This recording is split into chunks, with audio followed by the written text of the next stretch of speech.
नमस्कार बंधुरा तनुश्री रान्नाघरे आपनादेर सबाइके स्वागत। आज के आमी चले एसेछि अन्य एकटा रान्ना निये।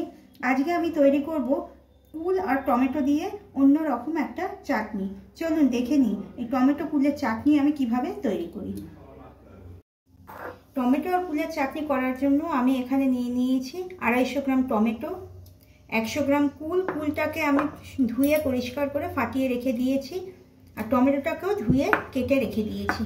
निয়েছি মেজারমেন্ট কাপের 1 কাপ চিনি, স্বাদ মতো নুন, হলুদ আর ফোড়নের জন্য নিয়েছি 1 টিস্পুন সরষে আর সামান্য একটু শুকনো লঙ্কা।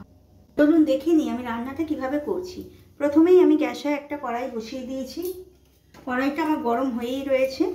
আমি খুব সামান্য একটু তেল দিয়ে দেব কড়াইয়ে।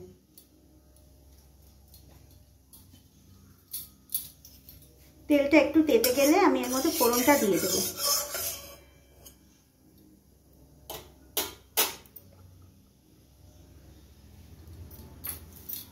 আমার ফোড়নটা এবার আমি দিয়ে দিচ্ছি।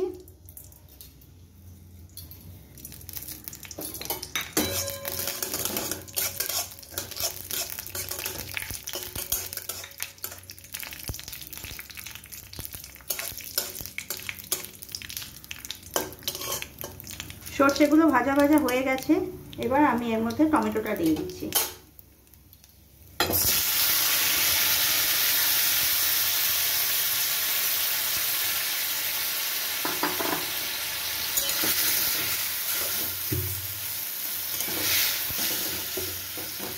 টমেটোটাকে আমি ভালো করে কষিয়ে নেব।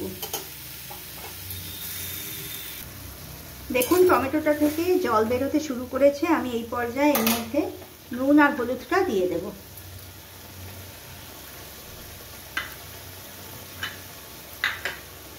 আমি টমেটোটাকে চাপা দিয়ে দিয়ে নরম করব। একদম সম্পূর্ণ নরম না হওয়া পর্যন্ত কিন্তু আমি এর মধ্যে কুলও দেব না বা চিনিটাও দেব না। আমি এবার চাপা দিয়ে দিচ্ছি 3-4 মিনিটের জন্য। মিনিট 4 হয়ে গেছে। আমি ঢাকনি খুলে আপনাদের দেখাচ্ছি। দেখুন টমেটোটা কতটা নরম হয়ে গেছে, থকথকে হয়ে গেছে আর কষানোটাও খুব সুন্দর হয়েছে। এখান থেকে আর একটুও কাঁচা টমেটোর গন্ধ বেরোচ্ছে না। এই পর্যায়ে আমি এর মধ্যে চিনিটা দিয়ে দেব।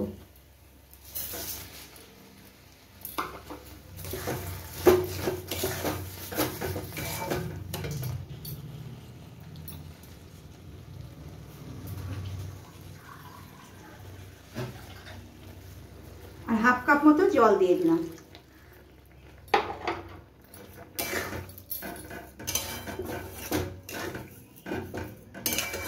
জলটা একটু ফুটে উঠলেই আমি এর মধ্যে কুলগুলো দিয়ে দেব। আমি একটু চাপা দিয়ে দিলাম জলটা ফোটার জন্য। দেখুন চিনিটা পুরো গলে গেছে আর কি সুন্দর ফুটছে ঝোলটা। এইবার আমি এর মধ্যে কুলগুলো দিয়ে দিলাম। কুলগুলো দিয়ে আমি মিনিট 2 এইভাবে ফুটিয়ে নেব চাটনিটাকে।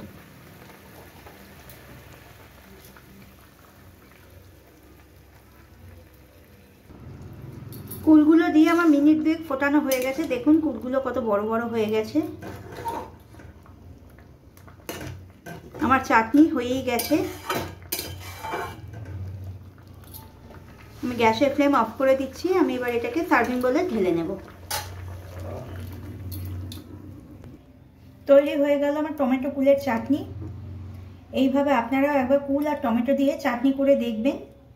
আমরা তো টমেটো আলাদা করে কুল আলাদা করে চাটনি করেই থাকি, কিন্তু এইভাবে কুল আর টমেটো একসাথে দিয়ে চাটনি করে দেবেন, খেতে কিন্তু একদম অন্য রকম হয়। আর এই টমেটোর চাটনিটা কিন্তু একদম পাতলা হয়। দেখুন আমরা এমনি টমেটোর চাটনি করি কত ঘন, কিন্তু এই চাটনিটা কিন্তু এরকম পাতলা পাতলাই হবে। এটাকে গরম গরমও খেতে ভালো লাগে, ঠান্ডা ঠান্ডাও খেতে ভালো লাগে। আজ এই পর্যন্তই থাক। আবার ফিরে আসবো আমি অন্য কোনো ভিডিও নিয়ে। আমার রান্না যদি আপনাদের ভালো লেগে থাকে তাহলে প্লিজ আমাকে লাইক, শেয়ার আর সাবস্ক্রাইব করবেন।